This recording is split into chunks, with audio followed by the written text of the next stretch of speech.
fast as you want, young man. You run as fast as you want. However far, however high, wherever you want. Malak al-Maut will be right behind you. When your time comes, you're a goner. And the snake represents the grave. Wherever you are, one day you will fall into that grave. Because the rope represents your life, and the black and the white snake represent the rotation of day and night eating away at your life. And the honey is dunya. So Malak al-Maut will catch you one day, and you will fall into your grave, because night and day are eating away at your life. And in reality, in that example, you know how long you are left. You can look, see rope, I can do a Hajj next year. I can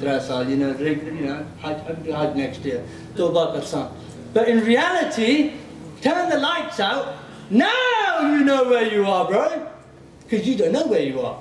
You don't know whether you're hanging on a string, or 2 strings, or 3 strings, or you've got a few years left yet. And that's where we are. That's our journey in dunya. That's our journey in dunya. That we are at any moment history. Rahmatullah alayhi, bara changa banda si Allah, dua mungo putra, any moment. And it doesn't, there's no conditions that your hair has to be white. When your patta folds, you're a goner. And that's why this is so important now. That Allah subhanahu wa ta'ala has given us this opportunity to, inshallah, we'll live to see Ramadan and take full advantage of it. Why? Because Ramadan's a beautiful month. It's a beautiful month. The Prophet sallallahu alaihi wasallam, mentioned in a hadith narrated by Imam Bukhari on the authority of Abu Huraira. You know who Abu Huraira is? Who knows Abu Huraira is? Who's Abu Huraira? The father of the billi, the cat. This Sahabi used to have a billi inside his sleeve. Now your sleeves are very loose. The sunnah is to have wide sleeves like these brothers, mashallah. But even your sleeves, you can't get a billi in there. He used to carry a billi. The Prophet called him Abu Hir, the father of the cat. He narrates this beautiful hadith. The Prophet ﷺ said, Man qama Ramadan imanan. Whoever stands and prays in Ramadan, believing in Ramadan, wahtisaban, and having this good opinion of Allah, inshallah, Allah will give me reward. Man qama Ramadan imanan wahtisaban. Whoever stands in Ramadan, inshallah, stand behind Sheikh Amr and listen to that Taraweeh, listen to that Quran, and then goes home and prays nafil prayer and wahtisaban, and has this complete conviction. Allah subhanahu wa ta'ala is kind. Allah is kind. He's generous. He will give me reward for this, inshallah ta'ala. Here I am, obeying His command. Here I am, fasting Ramadan, which is one of the fards of one of the 5 pillars of Islam. Here I am listening to the recitation of His beautiful book. Here I am standing in His house, standing in a manner which is pleasing to Him, standing like Rasulullah sallallahu alaihi wasallam stood. Man qama Ramadan imanan wahtisaban ghufira lahu ma taqaddama min dhanbi. Whoever does this, all his sins have been forgiven. All the gunah he's done, Allah forgives them all. Allah forgives them all. And in another beautiful hadith, the Prophet ﷺ said, As-siyamu junnah. Fasting is a shield. It's a protection. It's a protection. Because look, if you look at the definition of fasting, what's roza? Roza means no food, no drink, and refraining from marital relationships. No food, no drink, and refraining from marital relations even if you're not married. Thinking only if you're married that counts. No. Refraining from all fahsha, all these boy-girl things in schools and colleges. Fasting, refraining from food. Food, fish and chips, chicken and chips, doner kebabs, and all the food, all of it, no.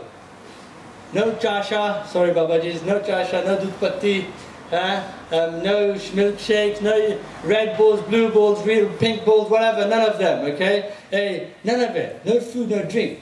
Refrain from marital relationships from daybreak, from the time Fajr starts, to sunset, to Maghrib, with the intention, provided Ramadan has entered, somebody who does this, they're fasting. That's Roza, isn't it? That's Roza. Fasting is a Junnah. What is it? It's a protection, it's a shield. Listen, brothers, there's 3 levels of fasting. And I'm talking to the young men here now, and even people who still think they're young men and they're over 40. You're young too if you want me to call you young. I'm talking to you. Roza is, they say, Imam Ghazali mentioned 3 levels. One is Roza of the Awam. What's their Roza? Yeah, Roza, na khana, na pina, Roza rakia. All the guna go, everything goes. I can't smoke today, bro. No drug pushing Ramadan, Roza, can't do that. But look at haram, talk haram, ghibat, joot, lanat, all the things are going, causing problems between people, stirring trouble, it all goes. But no food, no drink, I can't, the boy girl thing, 1 month, I'll see you after a month, I'm busy, don't ask me why. No, that's awam. And most of us, that's our roza. All we take from our roza is book tatre. Hunger and thirst. Everything else is the same. Everything else is the same. That's awam, that's layman. But then there's a roza of the khas people. And I really feel most people should be aiming for that. What is that? That with your pet, with staying away from drink and food and marital relationships, that there's also roza of the limbs. The ankh does not commit haram. You don't look at haram. You don't, sometimes people give messages with their eyes and look down on people. Your hands are fasting. Your hands are fasting. You don't hit people. You don't harm people. You don't buy and sell stolen goods. You don't push drugs. This is haram or stealing. No, your feet are fasting from haram. You're not walking towards haram. You're not running towards haram. You're not using them for haram. Yeah, this is your nose, your hearing. You're not listening to ghibat. This is next level, and I think most people on this level where we need to work on this using our limbs. People who do this, people who protect their limbs for the sake of Allah subhanahu wa ta'ala, Allah rewards them, Allah doesn't waste them. In Damascus, there's an area called Miski. What's it called? Miski.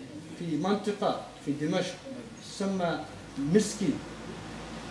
There was a man, young man, Jawan, young man. He used to sell flowers. He used to sell pul. He used to sell pul, go knocking on people's doors. And one day he knocked on a door, and this woman knew who he was and she loved him. She was taken by his beauty. So what did she do?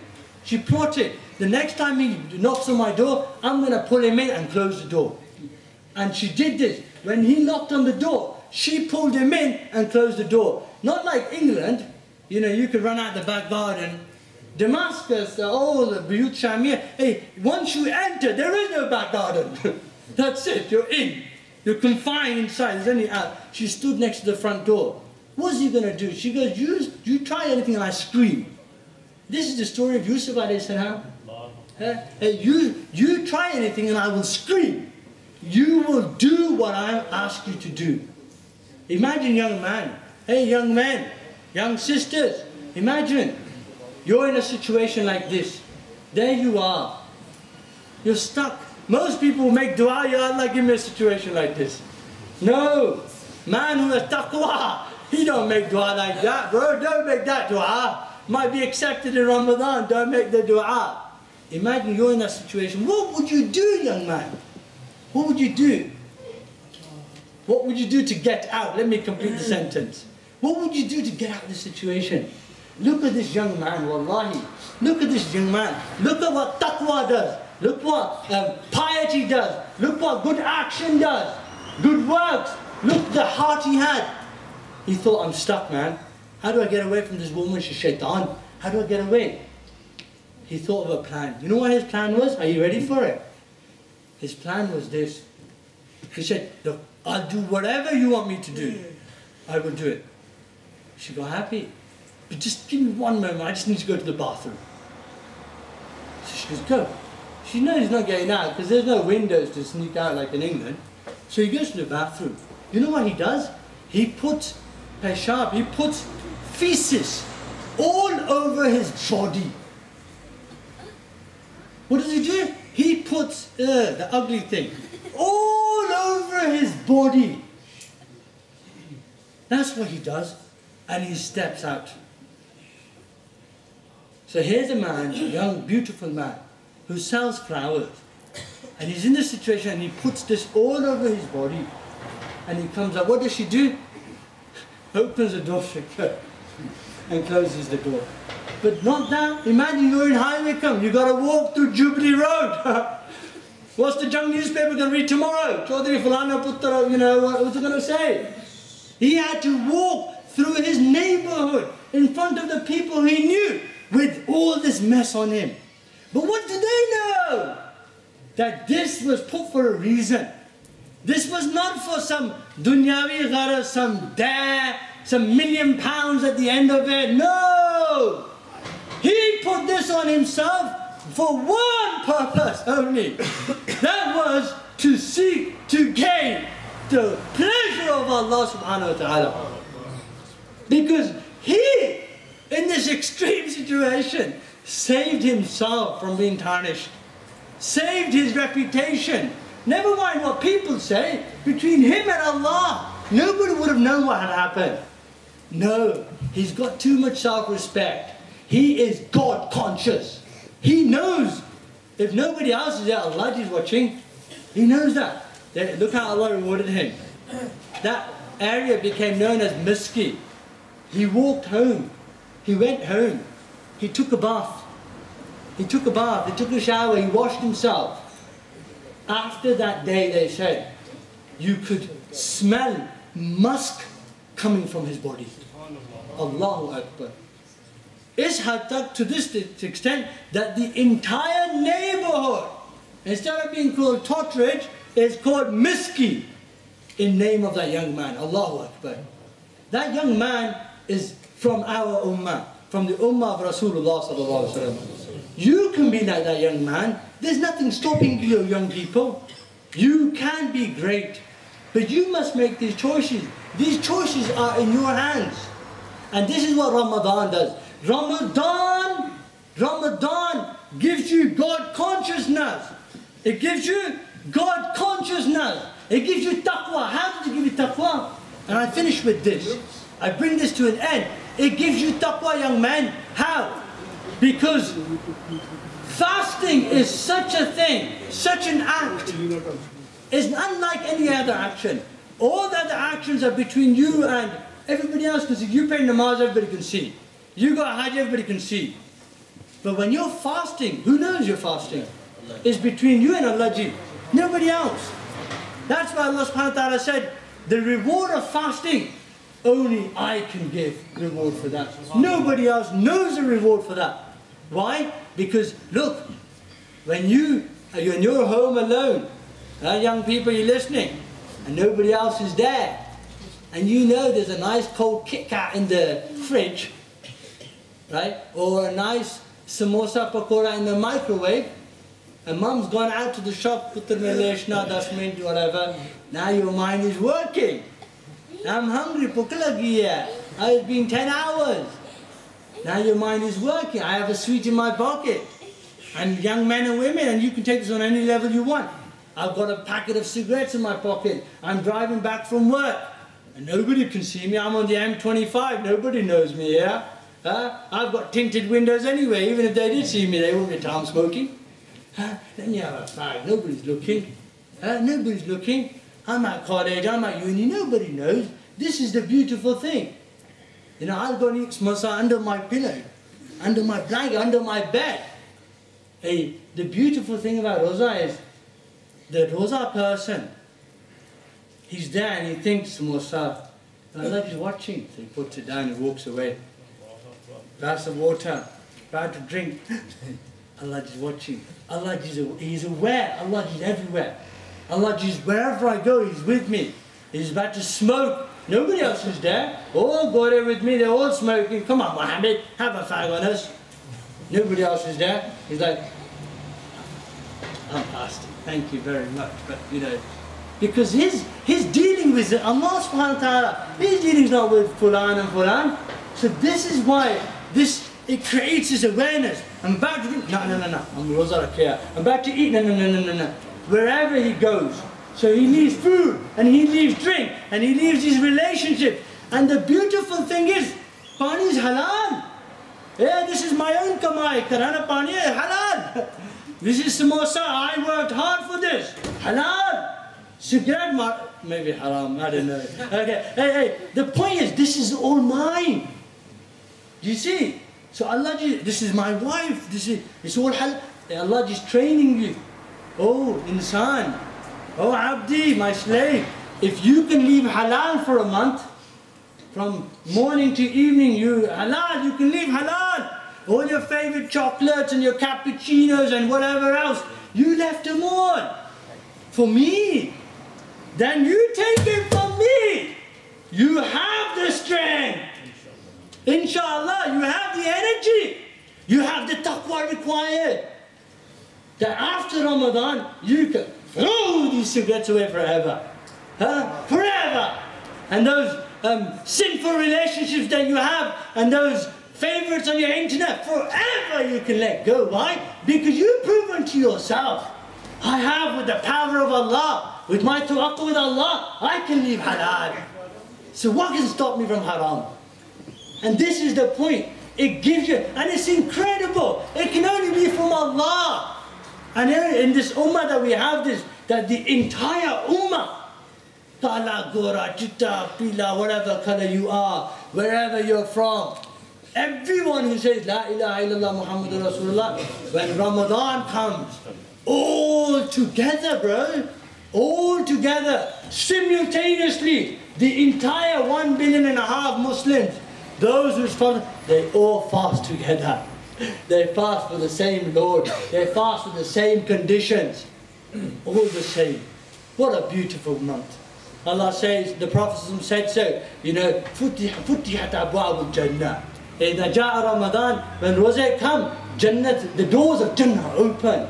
وَغُلِّقَتْ أَبْوَابُ النَّارِ, and the doors of Jahannam or Nar are closed. وَصُفِّدَتْ الشَّيَاطِينَ, and shayateen are tied up. What does shayateen tied up mean? Now you can't blame on shaitan in Ramadan, because Rosa, what do you say? Oh, you're a shaitan, you know, tricked me, what should I do? Oh, chutya, you liar. Shaitan is locked up. It's your nafs, ganda nafs of yours. Shaitan is locked up. Why are you blaming shaitan for? It's you. It's your fault. Your fault. Just shows you how ugly you are. How ugly we are. Shows you the reality of me. Outside Ramadan, all day long, shaitan, every sin goes shaitan. It's easy. Nah, no. And Allah has a door called Ar-Rayyan. Nobody enters it except those who keep Roza. Allahu Akbar. I'll finish with this, and I always say this, but I'll finish with this. Wallahi, this is an incredible month of Quran. You know, and you can feel it. Look, you know when you enter Ramadan, right now people go, oh, I can't fast, who's going to fast? Last year the same thing happened. And you fasted and you forgot. SubhanAllah, is that it? You know, it was easy. Allah makes it easy. You can't do it. You should have himmah. And look, I saw this with my own eyes in Damascus. How Allah honors people. May He honor me and you. My brother was reading that night, you know, that may we die in Medina Sharif at the feet of the Prophet sallallahu alaihi wasallam. You know, Allah gave us death on Iman. And La ilaha illallah Muhammad Rasulullah. And there was a man in Damascus, I saw this happen. On the 27th night of Ramadan, he went home. His name is Abu Yahya. He went home, he took ghusl, put his white jubba on. He used to have a small dadi, curly hair. Sometimes wear topi, sometimes, you know, no topi. Sometimes wear pant shirt, sometimes jubba, sometimes have a little sack behind his back. He always, you know, he was a normal guy. There's no way you look and think, MashaAllah, Bara'Allah, no way. It's just simple. With Allah, his matter. On the night of the 27th night of Ramadan, he went home. His son told me this. And he had ghusl, and he broke his fast and wore his white jubba and went to the masjid. In Sheikh Muhyiddin ibn Arabi, radiallahu ta'ala's masjid. And he prayed there the whole night. Puri raat ibadat karne rahe. They had the khatam, they had salat al-tasbih, whatever. All night he stayed there. Before Sahri time, half an hour before Fajr, you know what he did? Allahu Akbar. He went, took the hose pipe and folded up his trousers, and he went and he started the water and cleaned the courtyard. The courtyard masjid has a beautiful water fountain. Sheikh Akbar, great wali, mashallah, he washing the courtyard. He washed the courtyard. Then you know what he did? He finished washing the courtyard. He went and made wudu.